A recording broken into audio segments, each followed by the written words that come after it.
ഇന്നത്തെ റെസിപ്പി മാരി biscuit pudding ആണ്. അതിന് 200 ഗ്രാം മാരി ബിസ്ക്കറ്റ് എടുക്കുക. ഇതുപോലെ ചെറുതായിട്ടൊന്ന് പൊടിക്കുക കൈ കൊണ്ട്. അതിലേക്ക് 100 gram butter, 2 tablespoon cocoa powder, പിന്നെ egg yolk 3 egg yolk separate ചെയ്യുക. എഗ് വൈറ്റ് നമുക്ക് വേറൊരു ആവശ്യത്തിനുണ്ട്.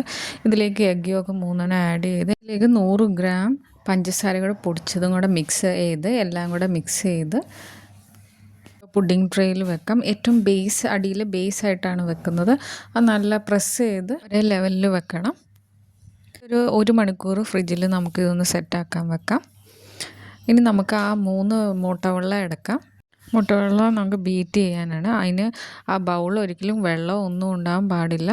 നല്ല നീറ്റായിട്ടിരിക്കണം. ഇതുപോലെ ബീറ്റ് ചെയ്യുമ്പോൾ ഇതുപോലെ താഴെ പോകാൻ പാടില്ല. ഇതുപോലെ ആയിരിക്കണം.